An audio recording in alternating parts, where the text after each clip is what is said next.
Yo, what is up? So today I want to talk about this film called Toy Story 4, starring Tom Hanks and a bunch of other people. But the reason I want to talk about it is I've watched it a bunch of times, right? Because my eldest boy enjoys watching it. It's pretty great, to be fair, but it raises some interesting philosophical questions that I've been thinking about. And really, there's two questions, right? One, what constitutes a toy? And two, what are the rules of Toy Story, the Toy Story universe, right? Because in Toy Story 4, there's a character called Forky who the little girl in the film creates, right? She creates this toy out of a plastic fork and some other bits and pieces, and he comes alive, right? It's absolutely madness. So he's a toy along with the Tom Hanks Woody character and the Buzz Lightyear and all the other characters. So it's like, how, at what point does a thing become a toy? Because one of Forky's main like things that he's got going in his head is I'm trash, or in British English, rubbish, right? Like I belong in the bin. I am not a toy. And it's kind of like, okay, so this kid has put on some goggly eyes and some pipe cleaner and, sort of play some other bits to make it into a Forky character. And she called it Forky. It's not like with Woody, the manufacturer or whatever called that toy Woody, and so that is his name. This little girl called it Forky, and so he is now this character, and he struggles with what it means to be a toy. Like a lot of the time he just tries to get away and tries to get in the bin, and Woody spends a lot of his time grabbing him and bringing him back and saying, no, you are a toy, this kid needs you, and you're currently her favorite toy and she wants to play with you. And it's kind of like he struggles to come to terms with that, and eventually he realizes that his dream of being in the trash can or rubbish bin is sort of equivalent to her dream of having this Forky toy that she can play with and have adventures with. And it's pretty mad that she can create life in this way, and the other characters have to deal with it. And it's kind of like what other toys are sentient? Because that's one of the other things is sentience. Like they understand that they're toys, and some of them have different struggles with it. Like obviously in the first Toy Story film, Buzz Lightyear comes along and he doesn't realize that he's a toy. He thinks he's an actual space ranger, which makes more sense because he is a space ranger in the cartoon that he, or the whatever it is that he comes from, is. And the fork was a fork, and so that's kind of messed up as well. Is like this plastic fork needs to get in the bin. I mean, really, it that's like kind of a comment on the chuck it in the bin mentality of modern society or whatever. Like maybe put it in the recycling if a plastic fork could be recycled, whatever.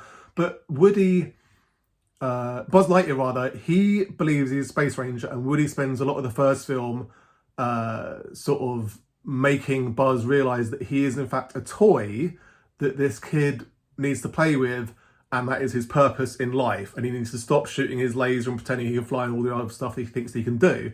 But it's like, does every Buzz Lightyear toy think he is a space ranger? And does every fork that gets goggly eyes put on it think it's still rubbish? And it's like, there are toys in Toy Story 4 that I'm like, how are they sentient? Like there's a chair, like one of the toys that this little girl has in her room is a chair with some eyes on it, and so it's sentient. So like, does a pair of eyes make a toy sentient? Like there's a dog that's a Slinky, and his name is Slinky, but he's not a Slinky, he's like a Slinky dog thing.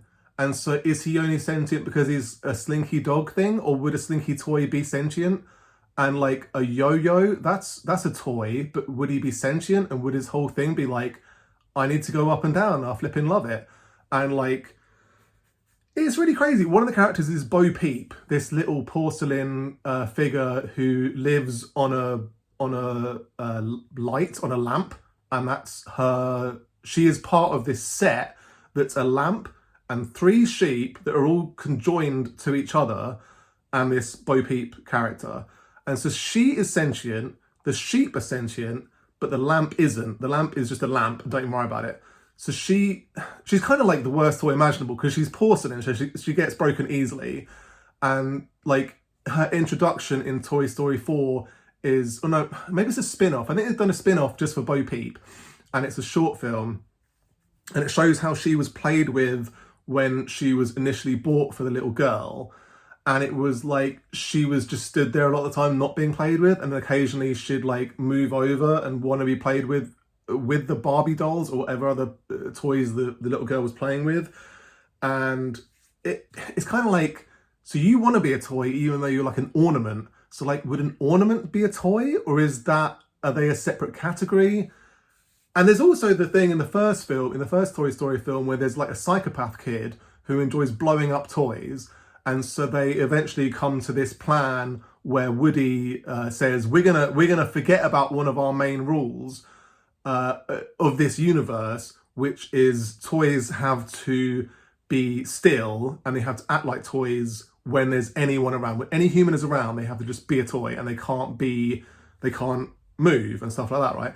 So they're like, we're going to chuck that rule out of the window, and we're going to go and scare this kid into stopping being a psychopath and blowing up the toys. But like the kid is a psychopath, right, in the first film. But like, does blowing up toys make you a psychopath? Like, obviously, like he's the sort of kid that would pull wings off a butterfly and stuff like that, and he'd probably torture animals like that. So he is a psychopath in that way. But does blowing up toys make you a psychopath, or just a bit of a freak? I don't know. But so they scare him into just, okay, you need to just play with toys now. You need to stop blowing them up because it's bad, because you didn't know that we're sentient, but we actually are. So you hurting us is a problem. And then in a subsequent film, I think it's the third one, there are toys that have been smushed up together. So they've been torn apart and then put back together multiple times. So there's like a doll head on top of like a Meccano spider chassis, and that's a toy. That's like a sentient thing. And it's like, it's pretty mad, like this world where kids are playing with toys and they smash them up, because kids smash up toys all the live long day. And little do they know, they're actually torturing these toys who like wake up when they're not being played with, and they're aware all the time. They're aware of everything that's happening to them. So like, if you attach a toy to like a stick of dynamite, like the kid does in the first film, he's aware that he's about to get exploded.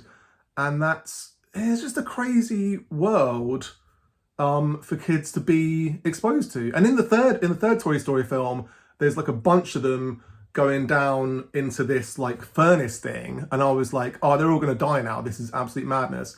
And because there's a toy that's, again, like a psychopath who wants to kill them all. I can't even remember why, but there are good ones and evil ones, and how does that work? Like in the fourth Toy Story film, there's this Gabby Gabby like doll who is sort of insane, and she needs Woody's voice box to so that she'll be played with. Like, her main thing is she wants to be played with by this girl, and Woody eventually convinces her that actually, I guess Forky convinces her as well. I don't know, there's some convincing that happens where she comes to realize that actually she needs to find a different kid that wants to play with her, because the kid that she's obsessed with isn't interested in her at all. So it's like, this world is really bizarre. And like, the toys, at what point do the toys realize that they're toys? Because there's another spin-off where it's like a dinosaur situation where the little girl takes her toys over to a friend's house for a play date, and this boy is just playing this computer game the whole time. So they're playing computer games, and Woody and Buzz and all the rest of them have to play with these dinosaurs, this set of dinosaurs, and they've never been played with, so they believe they're dinosaurs, and this is just a dinosaur world. So like, in some circumstances, the toys believe that they are not toys from conception, and other toys, maybe it just takes being played with to realize that you are a toy and that is your purpose in life. But I don't know. And again, like Bo Peep, she's got this big thing where she doesn't want to be owned by a kid. Like, she is like a lost toy forever, and she's happy with that and she loves it, and she convinces Woody to go off with her and be a lost toy forever, and they'll just go off on adventures. So she likes being played with. Like, she goes off and sets herself up in playgrounds so that kids will pick her up and play with her. So she enjoys that, but then she also enjoys the freedom of not being owned by anyone. And it's the other thing is like protecting your owner, or wanting to get back to your owner, because Woody's big thing is he always wants to get back to his owner. Like in the first films, he's always wanting to get back to Andy, and then in the fourth film, he's always trying to get him and Forky back to the little girl. And it's just like, what are the rules at this point? Like, if a toy is taken to like a car boot sale and is sold to another kid, and they're like, but actually I think Andy, my old owner, would prefer to have me, this new owner doesn't know what they're doing, so they come up with a plan to get back to their old owner. I don't know, there's a lot of questions, a lot of metaphysical questions of like, what do you have to do to a thing? Like, if I'm playing with some cups, do I just have to stick eyes, like goggly eyes, onto them and they'll become sentient? And then if I take the goggly eyes off them, do they stop becoming sentient? It's a whole mess of questions coming out of this film that is ostensibly for kids, but I think is actually pretty interesting. It's a great film. Like, Toy Story 4 is a great film, and just makes you think about stuff, really. But hopefully this video is of better quality than the other ones I've been uploading recently, where the quality has been problematic. But we will see. Anyway, that's all I want to talk about. You take care. Peace.